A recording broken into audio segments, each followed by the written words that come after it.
नहीं चाहिए। मान सम्मान इतना ही है कि या तो खड़े हो, और खड़े हो तो क्या हो, बिल्कुल डिसिप्लिन में, और या फिर खड़ा होना ही नहीं है। मैं किसी को नहीं कहूंगा कि खड़े हो आप, पर जिंदी मक्खी नहीं निकली ना, जिंदी मक्खी है वो इंसान निगल नहीं सकता है कि सामने खड़े भी हो गए। मान लो मेरे साथ कोई आ जाए तो वो कहेगी सर यही क्लास है क्या आपकी, इन बच्चों को पढ़ाते हो क्या, जिनको पढ़ाते हो आप उनको ये पता ही नहीं कि क्या हो रहा है। और थोड़ा इस चीज का ध्यान रखा जाता है। बाहर से कोई आदमी आ रहा है,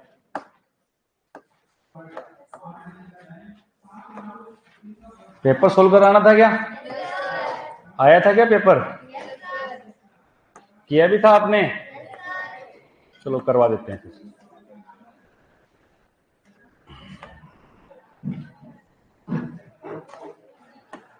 है क्या इसमें पेपर, CH ये है कि 2 तारीख,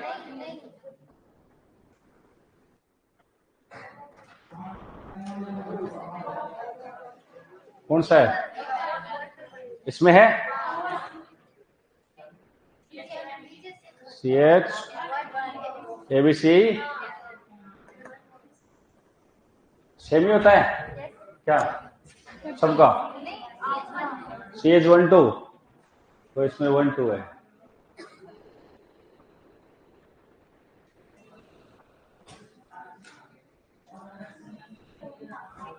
कहां से है,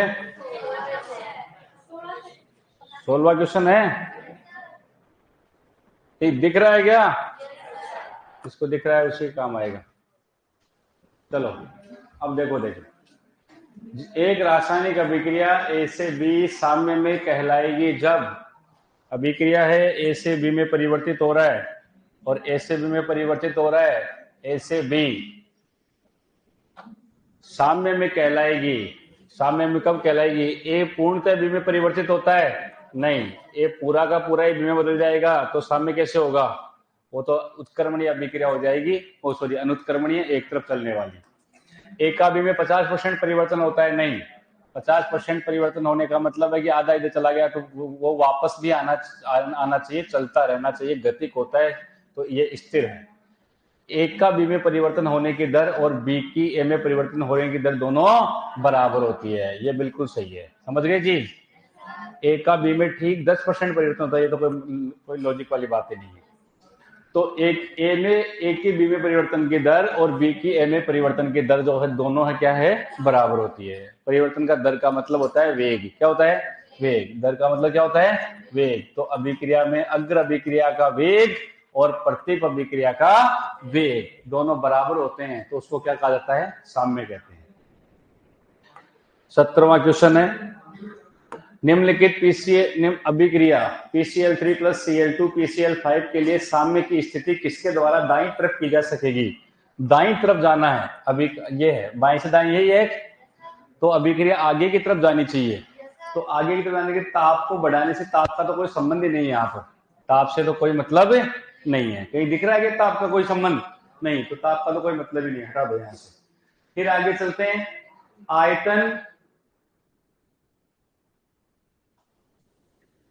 आयतन दुगुना करने पर, तो आयतन दुगुना करने पर, आयतन कितना दुगुना करने पर, तो आयतन दुगुना करने पर कहां जाएगा, तो इधर अपने पास में क्या है,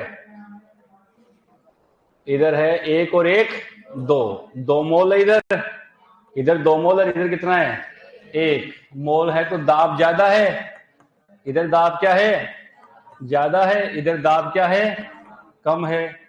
और जहां दाब ज्यादा है वहां आयतन क्या होता है, कम होता है, तो यहाँ आयतन कम है और यहाँ आयतन ज्यादा है, आयतन ज्यादा है।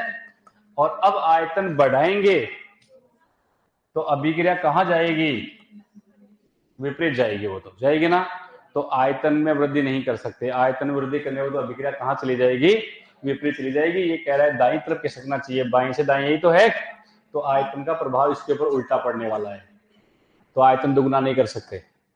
स्थिर आयतन पर Cl2 के योग से स्थिर आयतन, आयतन ये कह रहा है स्थिर रखा जाए, बराबर कर दिया जाए, और फिर Cl2 बढ़ा दिया जाए, तो अभिक्रिया कहाँ चली जाएगी, आगे चली जाएगी। आयतन दोनों का क्या कर दो, ये कहता है बराबर, बराबर कर दिया। अब बाहर से Cl2 डाल दो, तो Cl2 डाले तो इधर की मात्रा बढ़ेगी, समझे मेरी बात, और इधर की मात्रा बढ़ेगी तो ये कहाँ जाएगा, आगे जाएगा। तो बाहर से करने पर ये आगे चला जाएगा। शायद 20% बच्चों ने ये आंसर किया होगा, सबने गलती किया होगा। फर्स्ट किया था टॉप वाला, तो वो तो मैंने करवाया नहीं, आकर उसमें लिखा ही नहीं, मेरे को पता था।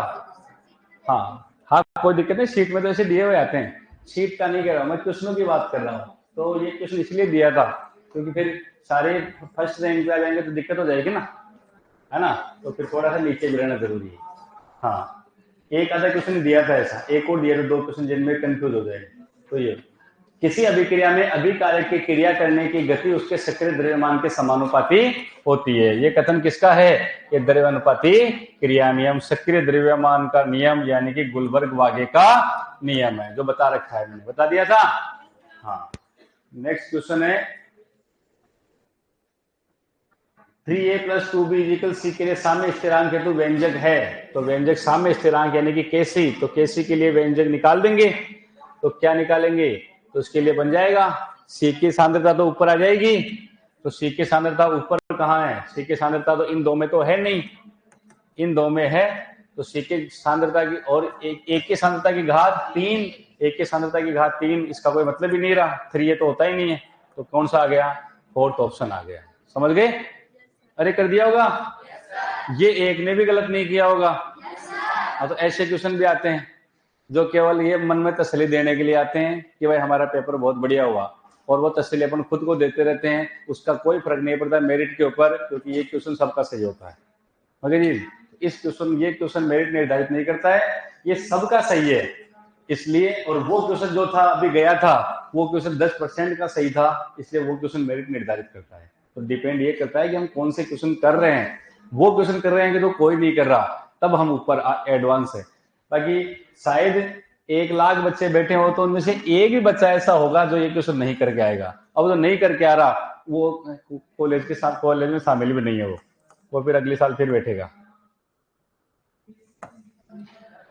किन्हीं दी हुई शर्तों पर HI, H2 और I2 के साम्य अवस्था पर सांद्रता क्रम से इतनी इतनी इतनी है, और अभिक्रिया इसके लिए कितना कितना कितना होगा,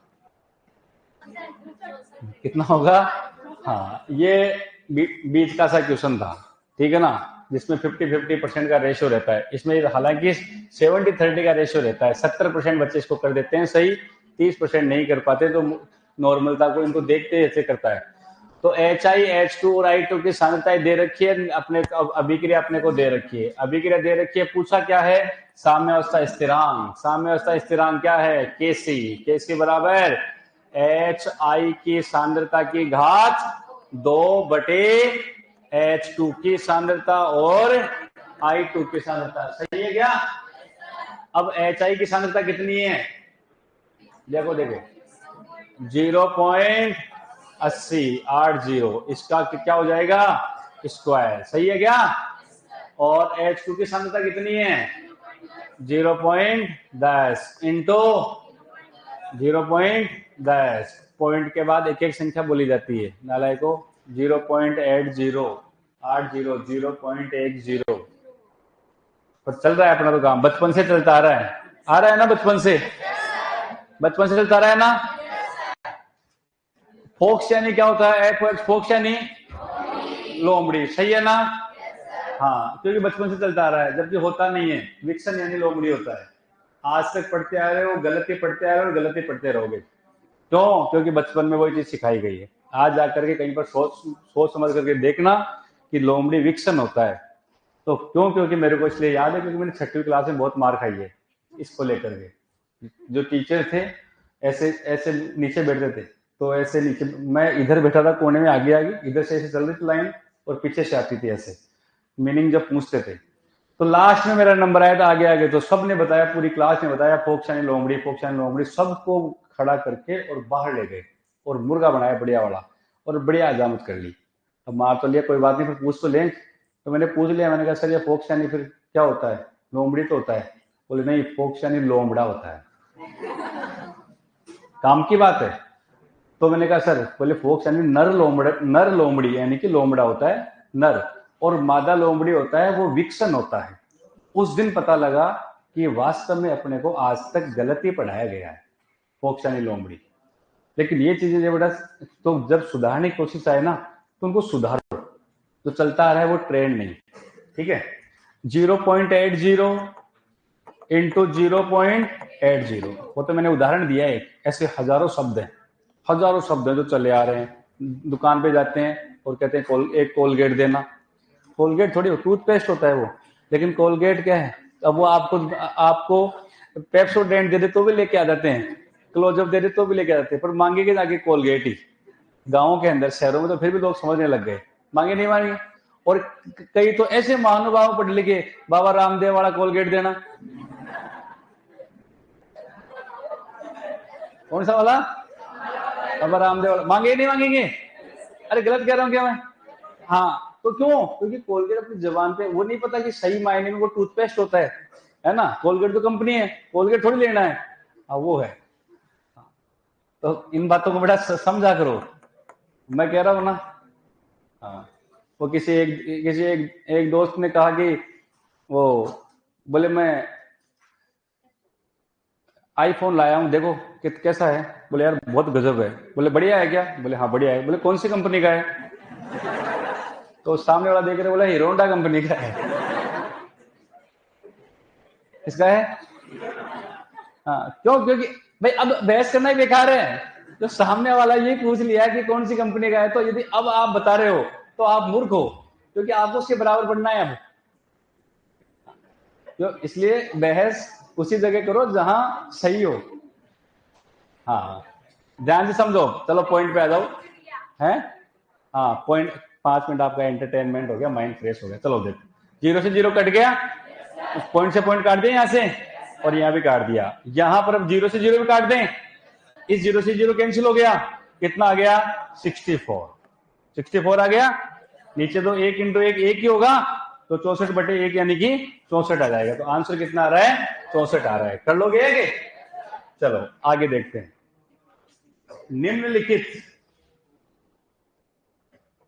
निम्नलिखित में से कौन सी अभिक्रिया पूर्णता की ओर अग्रसर होगी? याद है? कुछ लिखवाए थे मान मैंने। पूर्णता की ओर अग्रसर कौन होगी? के का मान 10 की घात 3। मैंने कहा था 10 की घात 3, 10 की घात -3, 10 की घात -3 से 10 की घात 3। याद आया कुछ? इसमें तो होता है साम्य अवस्था। क्या होती है? साम्य अवस्था। और 10 के घात 3 से होता है अग्र अभिक्रिया, और -3 से कम हो जाए तो अभिक्रिया नहीं होती है, अभिक्रिया नहीं होती है। तो 10 की पूर्णता की ओर पूछा है। पूर्णता की ओर का मतलब है आगे की तरफ। तो आगे की तरफ 10 की सबसे ज्यादा मान 10 की घात 3 है। यहां पर समझ गए? अभिक्रिया H2 + I2 2HI के लिए साम्य स्थिरांक निम्न सूत्र द्वारा सही रूप में प्रदर्शित होगा। तो ये तो कर दोगे, सबसे सरल क्वेश्चन था, कर लोगे। इसमें तो कोई दिक्कत ही नहीं है। क्या बन जाएगा? HI की सांद्रता ये बन जाएगा, कोई कहने की जरूरत ही नहीं है। कर लोगे क्या? चलो क्वेश्चन नंबर 23। उत्क्रमणीय क्रिया H2 + I2 2HI के लिए साम्य स्थिरांक की इकाई होगी। तो इकाई कैसे निकालते हैं? इकाई कैसे निकालते हैं? सांद्र किसकी पूछा है? केसी की इकाई। तो केसी की इकाई मैंने बताई थी, सांद्रता की घात डेल्टा एन। इस अभिक्रिया में डेल्टा एन कितना है? कितना है? 0। तो इसकी घात क्या हो जाएगी? 0। और किसी की भी घात 0 होती है तो मान कितना आता है? 1 आता है। कितना आता है? 1। तो उसकी कोई इकाई नहीं होगी। बताया था ना मैंने। अभिक्रिया A + B = C के लिए साम्य स्थिरांक K की इकाई होगी। इसके लिए तो इकाई हो जाएगी, कितनी हो जाएगी बताओ देखे।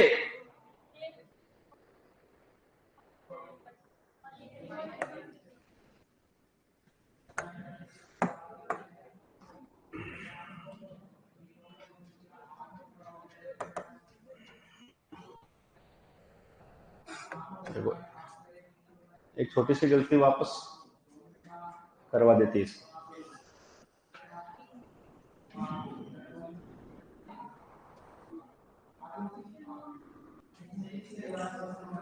क्वेश्चन नंबर 23 था क्या? 24। Question number 24।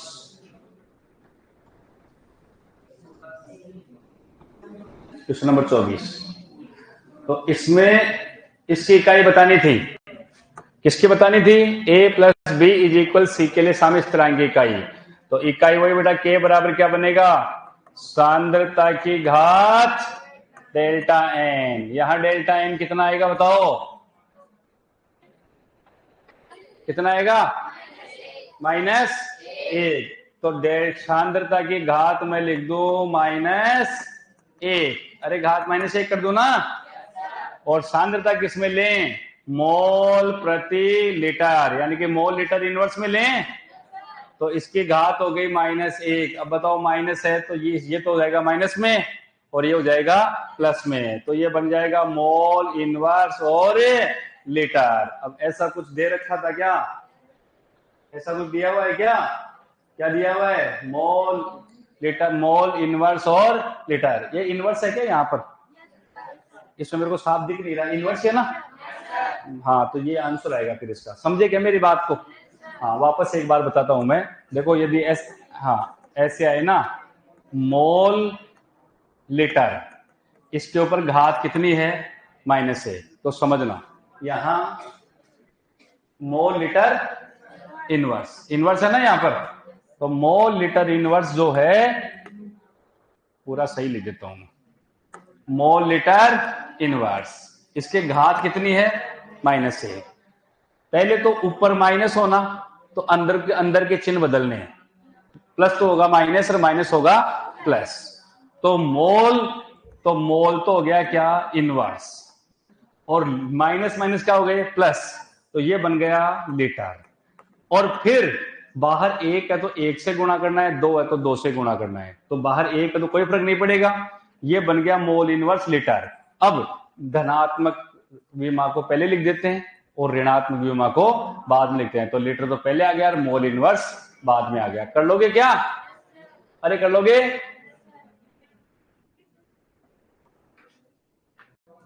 आगे देखो, N2 + 3S2 2NH3 के साम्य स्थिरांक k का सही व्यंजक है। ये तो कर दोगे। NH3 का क्या हो जाएगा? कौन सा वाला आएगा? फर्स्ट में ही है और तो कहीं ऑप्शन नहीं है, तो एक ऑप्शन आ जाएगा। कर लोगे? फिर आगे देखो, 2SO2 + O2 अभिक्रिया के लिए Kc की इकाई, तो 2 और 1 3, और इधर कितना है? 2। तो डेल्टा n कितना आएगा? -1। तो आंसर वापस वही आएगा, लीटर मोल इनवर्स, वापस वही आएगा। निम्नलिखित में से किस अभिक्रिया के लिए Kp का मान Kc के बराबर होगा? तो Kp का मान Kc के बराबर किसका होगा? H2I2 2HI बराबर ही है ये। इसमें भी बराबर है क्या? नहीं, इसमें Kp बड़ा है, Kc छोटा। बताओ इसमें क्या है? Kp बड़ा है और Kc छोटा है। इसमें Kp बड़ा है, इसमें भी Kp बड़ा है और Kc छोटा है। इसमें Kp छोटा है और Kc बड़ा है, और इसमें दोनों बराबर आ गए, तो Kp बराबर Kc। पता लग गया क्या? नहीं लगा पता? पीछे लग गया क्या? है पता है?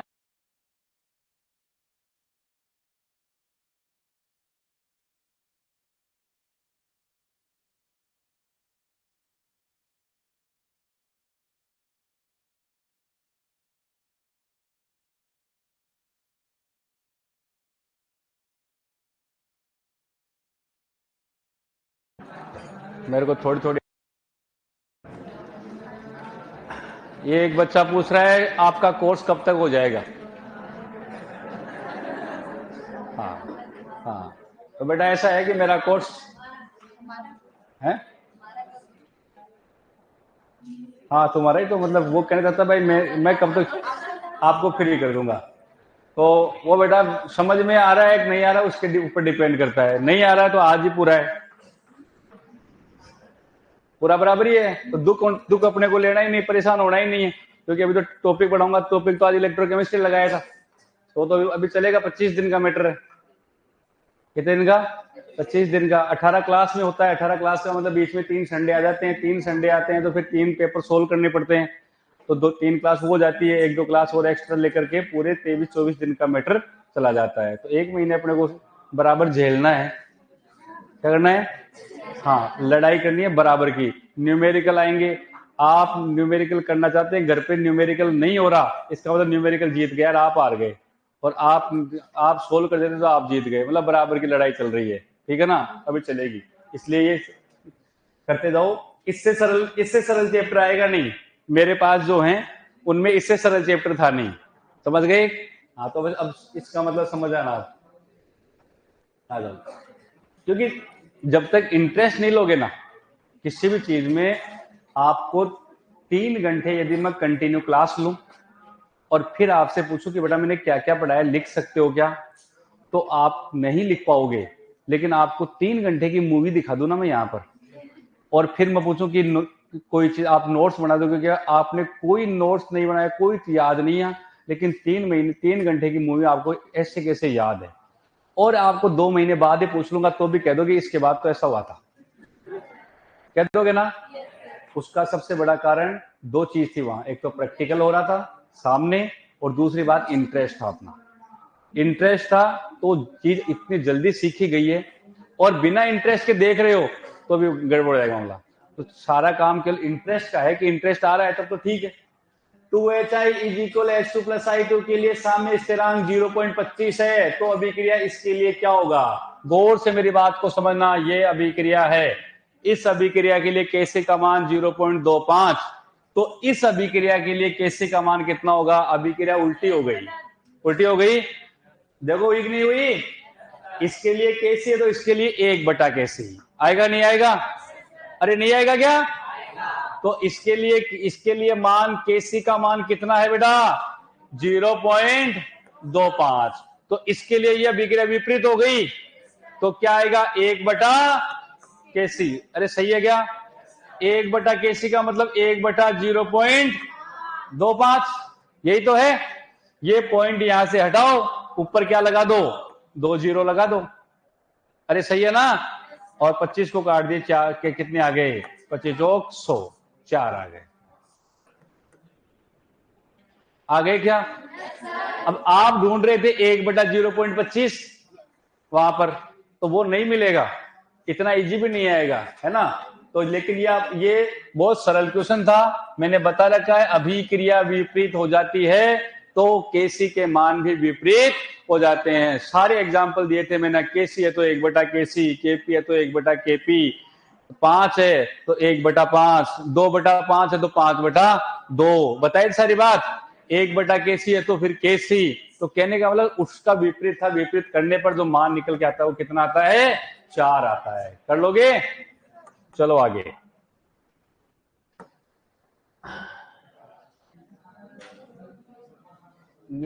हाँ,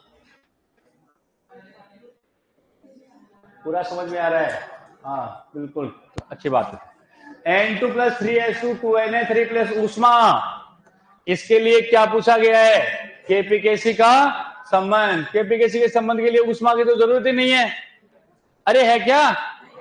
नहीं है ना, फिर क्यों लगाई है? वो इसीलिए कि दो कम से कम 2 4 5 ही फंस जाएंगे ऊष्मा के चक्कर में, तो बढ़िया है ना, मेरिट नीचे आ जाएगी।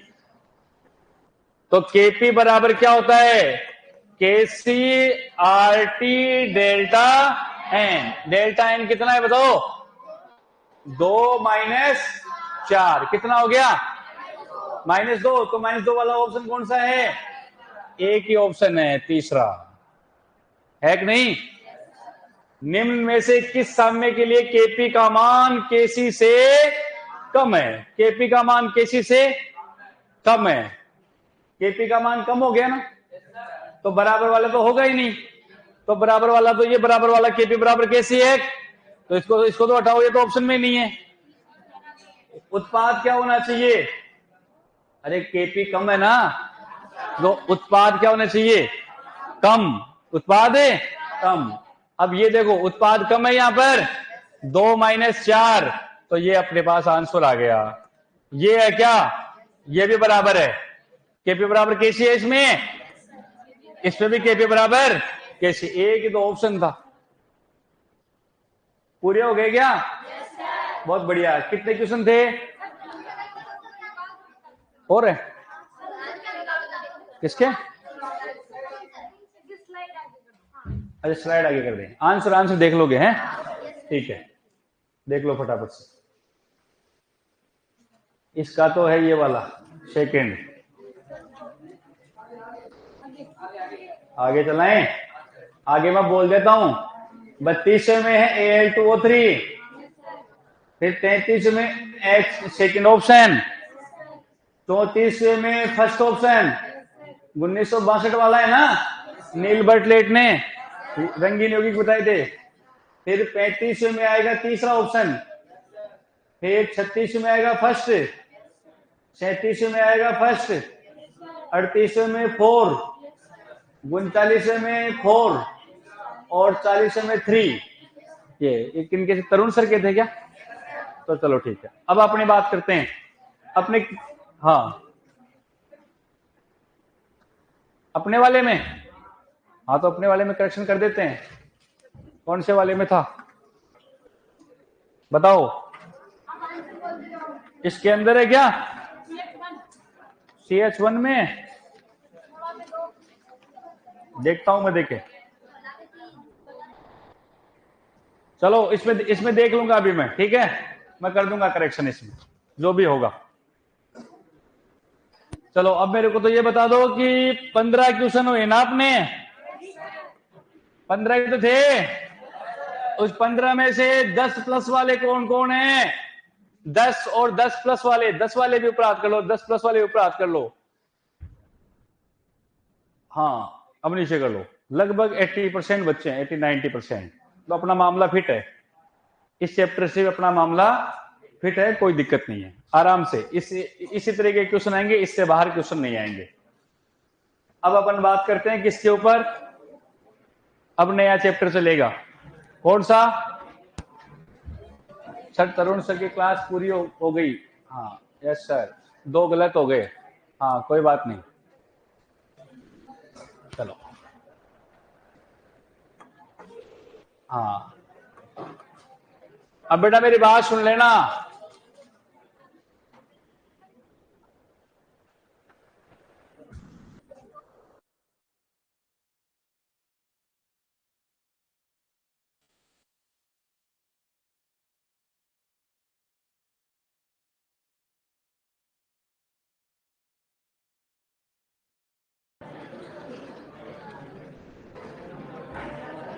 अब कौन सा चैप्टर पढ़ेंगे बेटा, इलेक्ट्रोकेमिस्ट्री। अब सुन लो 15 मिनट केवल सुन लो, कहानी सुनाऊंगा सत्यनारायण भगवान की, इसके सत्यनारायण भगवान की, हाँ कल इस चैप्टर को हम लिखेंगे। अब आज सुन लो, इलेक्ट्रोकेमिस्ट्री, विद्युत रसायन, इलेक्ट्रो केमिस्ट्री विद्युत रसायन, और विद्युत रसायन जो है विद्युत रसायन, ये टॉपिक है अपना CUET का ओनली, किसका है, CUET का। कल लिखना है सब कुछ, कल लिखना है, नाम भी कल लिखना है। पहले सुन लो आज अपने 20-25 मिनट आज इसका इंट्रोडक्शन कर लेते हैं, कल से लिखेंगे इसको, ठीक है ना, समझते हुए। CUET का टॉपिक है, 4 से 5 क्वेश्चन आते हैं, 5 मान के चलो, 5 से कम नहीं आएंगे, ठीक है ना, ज्यादा आ जाए तो कह नहीं सकता। JET का इसका दूर दूर का संबंध नहीं है, क्योंकि बनती नहीं है JET के रिश्ते, दोनों के नहीं बनती है। अब पूरा चैप्टर है वो जो बेटा 25% तो फिजिक्स है और 25% मैथ्स है और 50% फिजिकल केमिस्ट्री है। थ्योरी का क्वेश्चन जहां तक चांस है एक भी नहीं आएगा, न्यूमेरिकल आएंगे और डेरिवेशन आएंगे। अब मेरी बात को सुनना है, जिस तरह से अपने चैप्टर को अभी इक्विलिब्रियम वाले को, साम्यावस्था वाले को कर रहे थे, ऐसा ही चैप्टर है। थोड़ा सा इसमें टेक्निकल शब्द ज्यादा हैं, जो नए शब्द आएंगे अपने पास, ठीक है ना। विद्युत धारा, ऐसे नए शब्दों का काम है। समझते हुए जाएंगे ना, इससे बढ़िया चैप्टर ही नहीं है। अब कई लोगों को लगता है कि भाई ये ऐसा है चैप्टर है। मैं आज तक जहां भी गया हूं ना, इंटरव्यू देने के लिए इलेक्ट्रोकेमिस्ट्री पढ़ाता हूं सब जगह पे, और जितने भी तो समझने वाला चैप्टर।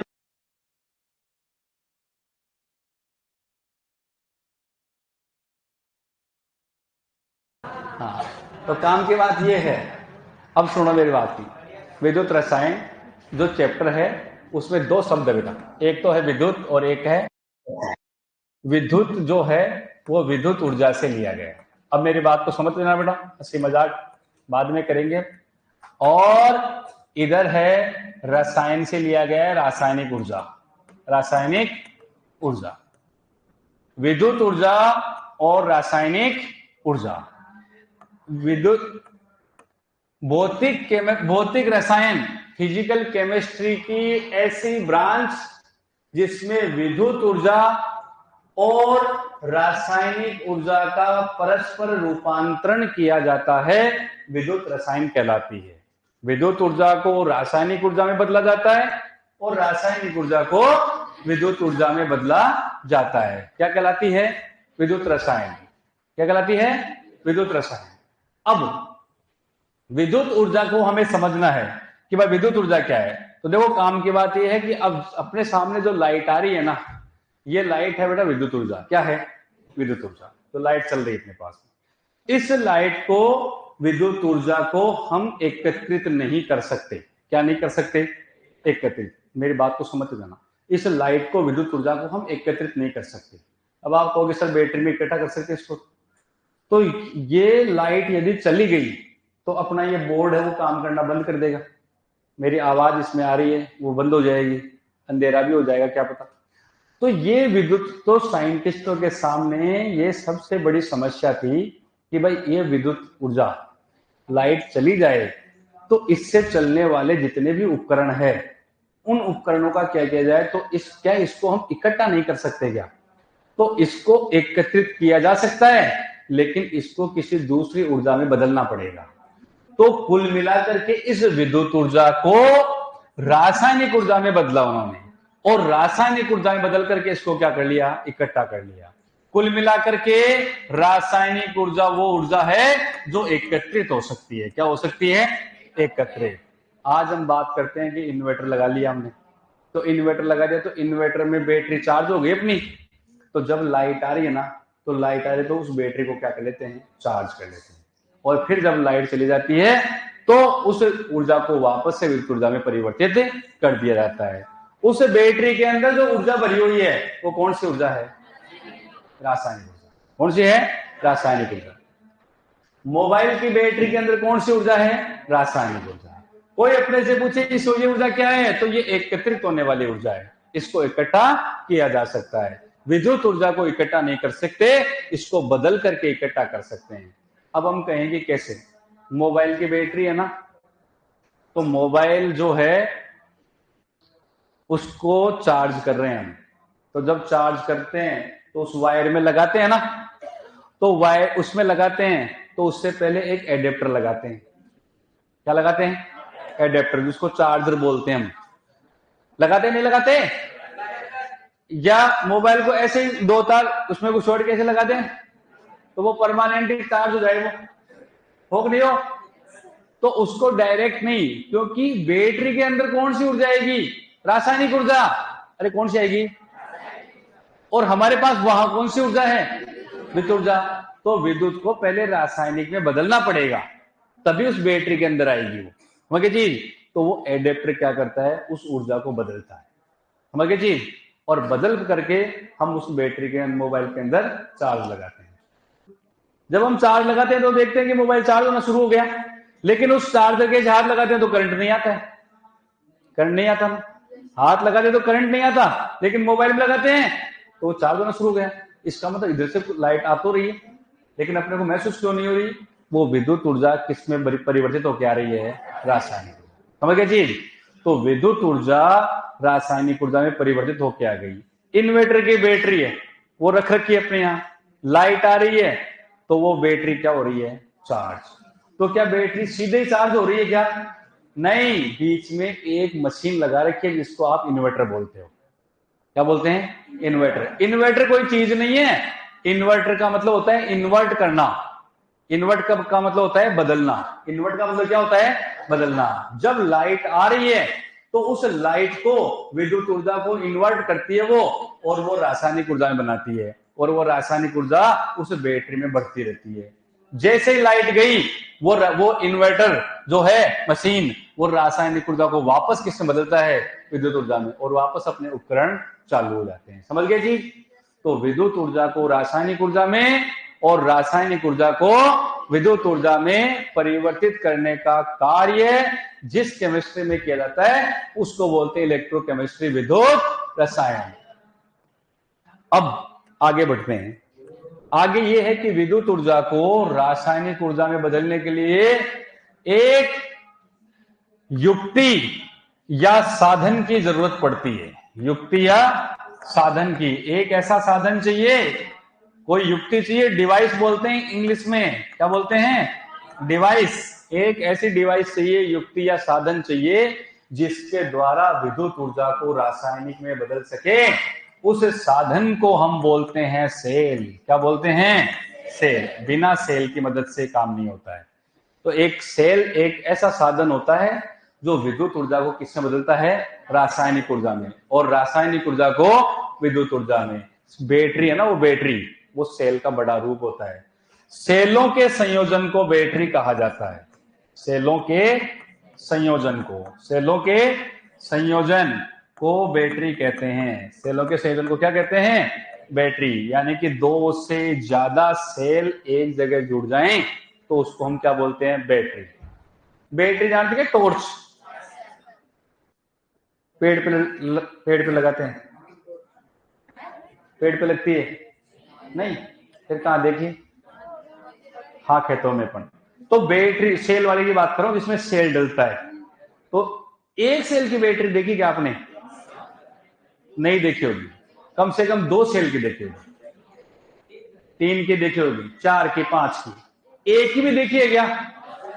तो वो बैटरी कोई चीज नहीं है, उसमें 2 सेलों को बस जोड़ा गया है, आगे प्लस माइनस एक जगह कर दिया, एक बल्ब लगा दिया, वही बैटरी है। वो तो कवर इसलिए बनाया जाता है कि वरना वो सेल भाग जाएंगे, समझ गए चीज। बाकी और उसके अंदर होता कुछ ही नहीं है, उसके अंदर 2 सेल है, पास पास जोड़ दिए, पीछे माइनस है, आगे प्लस है, ये दोनों प्लस और माइनस, और बल्ब जो है उसके 2 लगा दिए और वो चल जाएगा। इतना ही होता है बैटरी का कमाल।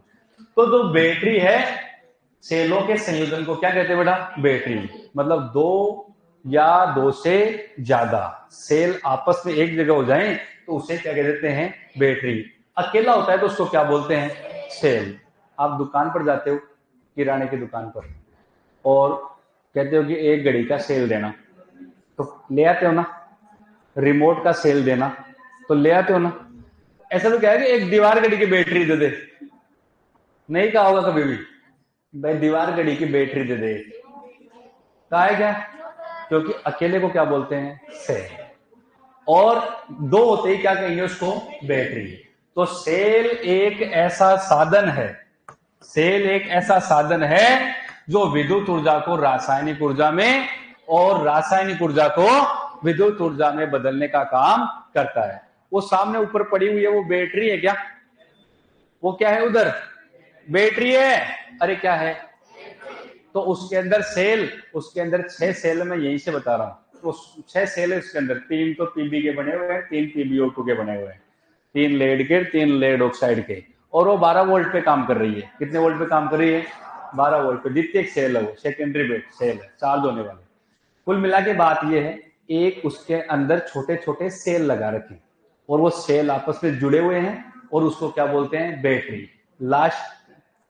लास्ट की तीसरी या चौथी क्लास आएगी ना, तब वो बैटरी पढ़ाऊंगा मैं, उसको बोलते हैं सीसा संचायक बैटरी। क्या बोलते हैं, सीसा संचायक बैटरी। वो द्वितीयक सेल है। तो वो लास्ट की क्लास आएगी ना, तीसरी बचेगी, उस क्लास में आएगा वो टॉपिक। एक एक क्लास फिक्स है।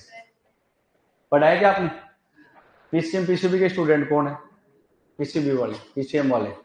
हाँ, आपने पढ़ाया 12th क्लास में, और इलेक्ट्रोकेमिस्ट्री पूरा चैप्टर पढ़ा है ना, और याद भी हुआ है, नहीं हुआ? हाँ, तो अब हो जाएगा, कोई बात नहीं। अब देखो, तो अब मैं यहां पर एक काम की बात बताने जा रहा हूं, उसके ऊपर ध्यान देना। अब दो तरह के सेल हैं। एक तो ऐसे सेल जो विद्युत ऊर्जा को किसमें बदल दे, रासायनिक ऊर्जा में, और दूसरे ऐसे सेल होते हैं जो रासायनिक ऊर्जा को किसमें बदल दे, विद्युत ऊर्जा में। तो विद्युत ऊर्जा को जो रासायनिक ऊर्जा में बदलता है उसको बोलते हैं विद्युत अपघटनी सेल। क्या बोलते हैं? विद्युत अपघटनी सेल। विद्युत अपघटनी सेल कौन सी ऊर्जा को कौन सी ऊर्जा में बदलते हैं? एक बार मैं इस बच्चे का क्वेश्चन सुन लो। टीवी के रिमोट के सेल को क्या कहेंगे? अगर दो सेल की जगह अगर एक बड़ा सेल बना दें तो क्या होगा? हाँ, AC DC. Please reply English. हाँ, अब देखो ऊपर से आंसर दो। एसी डीसी, एसी का मतलब बेटा अल्टरनेटिव करंट होता है, और डीसी का मतलब डायरेक्ट करंट होता है। अल्टरनेटिव करंट होता है प्रत्यावर्ती धारा, जो अपने घरों में इस टाइम आ रही है, और डीसी का मतलब होता है डायरेक्ट करंट, जो होती है दिष्ट धारा। शायद कोई पीसीबी का दिष्ट धारा। जो डीसी की लाइट आती है जैसे ट्रेन में आती है, ट्रेन के अंदर क्या होता है, जो बल्ब आता है ना, और वो पंखे आते हैं, उनको कभी ऐसे नहीं कि उतार के ले जाओ घर जलाएंगे, वो घर पे नहीं चलेंगे, ध्यान रखना। रेल ट्रेन के अंदर जितने भी उपकरण है वो सब डीसी पे काम करते हैं। अपने घरों में लाइट एसी पे आती है, तो वो बल्ब ले भी गए तो घर जाकर के वो जलेगा नहीं। एक बार एक बच्चा प्रयोग करने के लिए ले आया था, बोले सर ये बल्ब है ना आपके घर पे नहीं जलेगा, स्कूल में नहीं जलता है ये, लेकिन मेरे घर पे जाते जलता है। तो वो चेक कर रहा था मैं सर को, मैंने कहा बेटा देख, पहले तो बढ़िया बढ़िया किसी पंडित को बुला, हवन करवा, कोई भूत प्रेत का साया है तेरे घर पे। यहां भी नहीं जल रहा, मेरे घर पे नहीं जल रहा, इसके घर पे नहीं जल रहा, किसी के घर पे नहीं, तो सबका नॉर्मल है, तेरे घर पे जल रहा है, तो कोई आत्मा का साया है, उसको चेक करवा एक बार। हाँ, और फिर हकीकत बात है वो आगे दूंगा, तो वो डीसी का बल्ब लेके आएगा। कुल मिला के मेरी बात को समझना है, ये चीजें समझनी है अपने को, कहानी के साथ साथ इसको समझना है। एसी डीसी अपने लाइट आ रही है ना, ये अल्टरनेटिव करंट है, प्रत्यावर्ती धारा है। दिष्ट धारा जो होती है वो अलग आती है, जैसे जनरेटर चलता है ना अपना, उसके साथ में दिष्ट धाराएं बनती है। आगे पढ़ेंगे, इसकी बात करेंगे। और एक बच्चा कह रहा है कि रिमोट का सेल, वो एक सेल को बड़ा कर दिया है। सेल बड़ा नहीं होता है बड़ा, सेल होता है। बड़े का मतलब उसको आकार बढ़ा सकते हैं, बड़े का मतलब वोल्टेज होना चाहिए केमिस्ट्री में, ठीक है ना। और एक कह रहा है रिमोट से बड़ा सेल लगा दें तो क्या होगा? हाँ, टीवी के रिमोट में एक सेल से ज्यादा सेल लगा दे तो क्या होगा? हाँ, वो बैटरी कहलाएगी बेटा फिर, ठीक है, एक से ज्यादा। अब देखो, विद्युत अपघटनी सेल विद्युत ऊर्जा को किसमें बदलेंगे? रासायनिक ऊर्जा। ऐसे सेल जो विद्युत ऊर्जा को रासायनिक ऊर्जा में परिवर्तित करते हैं विद्युत अपघटनी सेल कहलाते हैं। और जो रासायनिक ऊर्जा को किसमें बदलेंगे? विद्युत ऊर्जा में, उनको कहा जाएगा विद्युत रासायनिक सेल। क्या कहा जाएगा? विद्युत रासायनिक सेल। कौन सी ऊर्जा को कौन सी ऊर्जा में बदलेंगे? रासायनिक ऊर्जा को विद्युत ऊर्जा में। ये दो सेल है। आपको अब तक जो पढ़ाया गया है वो आज तक आपको विद्युत अपघटनी सेल ही पढ़ाया गया है, क्योंकि आप अब जस्ट आगे आते आप ये कहोगे कि सर हमने एनोड प्लस का पढ़ा है और कैथोड किसका पढ़ा है? माइनस का। लेकिन अभी मैं उल्टा पढ़ाना शुरू कर दूंगा, एनोड तो माइनस और कैथोड प्लस। वो जो आप पढ़ रहे हो तो पढ़े अपने 10th क्लास तक, क्योंकि अपने को 10th क्लास तक पढ़ा, उसके बाद अपने केमिस्ट्री आई नहीं। तो 10th क्लास तक जो अपन पढ़ के आए या 11th में थोड़ा बहुत पढ़ा, वो हमने जहां पर भी एनोड प्लस और कैथोड माइनस पढ़ा है वो विद्युत अपघटनी सेलों की बात की हमने। और दूसरे सेल आते हैं विद्युत रासायनिक सेल, जो इससे पहले नहीं पढ़ाया गया, इस चैप्टर से पहले नहीं पढ़ाया जाता है। इस सेल में एनोड तो बेटा किसका आएगा? माइनस का, और कैथोड आएगा वो किसका आएगा? प्लस आएगा। इसकी बात मैं बताऊंगा ये क्यों आएंगे। तो अभी के लिए इतना ध्यान रखना है कि विद्युत अपघटनी सेल कौन से होते हैं? विद्युत अपघटनी सेल जो विद्युत ऊर्जा को रासायनिक ऊर्जा में बदलते हैं, और विद्युत रासायनिक सेल रासायनिक ऊर्जा को विद्युत ऊर्जा में बदलते हैं। विद्युत अपघटनी सेल में एनोड प्लस और कैथोड माइनस, जो पूर्व में पढ़ते आए हो, और विद्युत रासायनिक सेलों में एनोड माइनस होता है, कैथोड प्लस होता है। ये क्यों क्यों होते हैं उसकी बात अपन टॉपिक के साथ करेंगे। अब कल से अपन इसको लिखेंगे क्या? अभी 5 मिनट और काम में ले लेता हूं मैं। अब सुनो फिर थोड़ा सा आगे।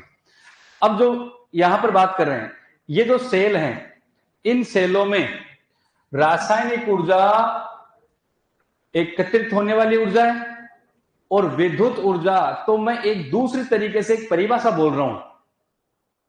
मैं ऐसे कहूं कि विद्युत अपघटनी सेल एक ऐसे सेल है जिनमें विद्युत ऊर्जा देनी पड़ती है। क्या सही बात है? विद्युत ऊर्जा देनी पड़ेगी इसको, सही बात है। और विद्युत रासायनिक सेल ऐसे सेल हैं जिनमें विद्युत ऊर्जा पैदा होती है, सही बात है ना। तो कई बार ऐसे शब्दों का प्रयोग होगा, यानी कि विद्युत अपघटनी सेल जब विद्युत ऊर्जा देंगे तभी तो क्या बनाएगा?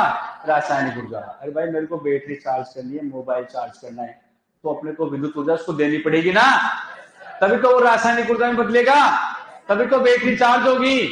तो वो विद्युत अपघटनी सेल की तरह काम कर रहा है। जैसे वो बड़ी वाली बैटरी है, उसको मैंने चार्ज में लगा दिया यहाँ पर, तो जब चार्ज में लगाया तो विद्युत ऊर्जा किस में जा रही है? रासायनिक ऊर्जा में। तो वो कौन से सेल की तरह काम कर रहा है? विद्युत अपघटनी सेल, क्योंकि विद्युत ऊर्जा उसको दे रहे हैं और वो रासायनिक ऊर्जा में परिवर्तित कर रहा है। लेकिन लाइट चली गई, अब लाइट चली गई तो उसके अंदर जो ऊर्जा भरी हुई है, उस ऊर्जा से क्या आ रही है? विद्युत।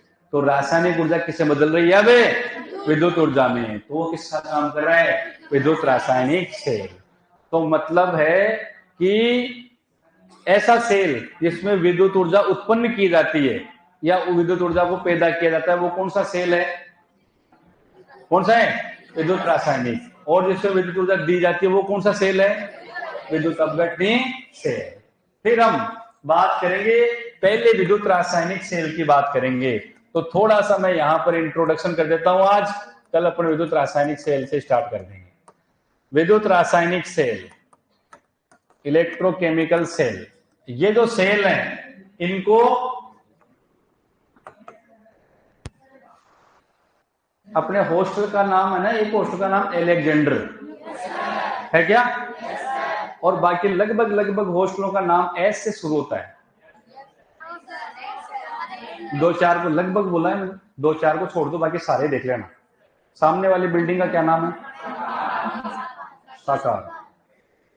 और समर्पण, सक्षम, साकेत, उधर बहुत सारे हैं, 2-4 इधर भी होंगे। हाँ, शिखर, समर्पण, और भी 2-4-5, हाँ मेरे को याद नहीं। संगम। तो 6 से शुरू, मेरा नाम भी 6 से। हाँ। अब एक हॉस्टल ऐसा है जिसका नाम है एलेक्जेंडर। क्या नाम है? अब वो एलेक्जेंडर कहाँ से है, ध्यान से समझना। हाँ, एलेक्जेंडर वोल्टा, लुइजी गैल्वेनी,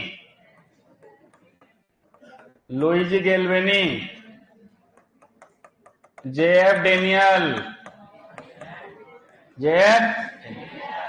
ऐसे नाम आएंगे तो वैज्ञानिक वही बने। अपने यहाँ पर तो अपन कह रहे थे बाबूलाल जी के अनुसार ऐसा हुआ है।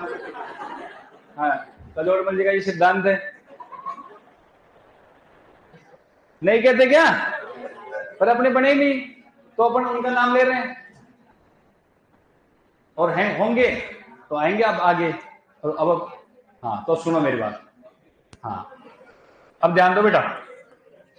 एलेक्जेंडर वोल्टा और लुइजी गैल्वेनी, इन दोनों साइंटिस्टों ने इसके बारे में बताया था, इसकी क्रियाविधि बताई थी, इसलिए इसी सेल का नाम इनके सम्मान में रखा गया है, वोल्टीय सेल। कौन सा सेल? वोल्टीय सेल। इनके सम्मान में इसका नाम रखा गया है गैल्वेनिक सेल। और डेनियल के सम्मान में इसका नाम रखा गया है डेनियल सेल। तो ये नाम है, बहुत बार घूमेंगे चैप्टर के अंदर अलग अलग, तो आपको कोई अलग नहीं करना है। आपको पूछा जाए वोल्टीय सेल कौन से हैं, विद्युत रासायनिक सेल है। गैल्वेनिक सेल कौन से होते हैं, विद्युत रासायनिक सेल होते हैं। डेनियल सेल कौन से होते हैं, विद्युत रासायनिक सेल। तो विद्युत रासायनिक सेलों का नाम है वोल्टीय सेल, गैल्वेनिक सेल और डेनियल सेल। यहां तक की बात समझ में आई? इन्होंने इसको उदाहरण सहित समझाया है, जेएफ डेनियल ने उदाहरण सहित समझाया, इन दोनों ने इसकी क्रियाविधि बताई है। और क्रियाविधि ये बताया कि किस किस तरह से ये सेल काम करेगा। तो अब ध्यान से सुनना मेरी बात। जब विद्युत अपघटनी सेल और विद्युत रासायनिक सेलों के नाम आए, तो विद्युत अपघटनी का कोई नाम नहीं इधर, विद्युत रासायनिक का ही नाम है वोल्टीय सेल, गैल्वेनिक सेल और डेनियल सेल। तो अलग नाम से देख करके क्वेश्चन में कंफ्यूज करता रहता है ये सेल। अब पूछे कि वोल्टीय सेल कौन सी ऊर्जा को कौन सी ऊर्जा में बदलता है, कौन सी ऊर्जा को, रासायनिक ऊर्जा को विद्युत ऊर्जा में। क्या गैल्वेनिक सेल विद्युत ऊर्जा का उत्पादन करते हैं, करते कि नहीं करते? हाँ। डेनियल सेल जो है वो रासायनिक पदार्थों से विद्युत ऊर्जा का उत्पादन करते हैं। सही बात है, रासायनिक पदार्थों में रासायनिक ऊर्जा होती है, उन रासायनिक ऊर्जा से क्या बनाया जाता है, विद्युत ऊर्जा। तो ये सारे के सारे सेल एक ही है, बाकी की बात करेंगे कल।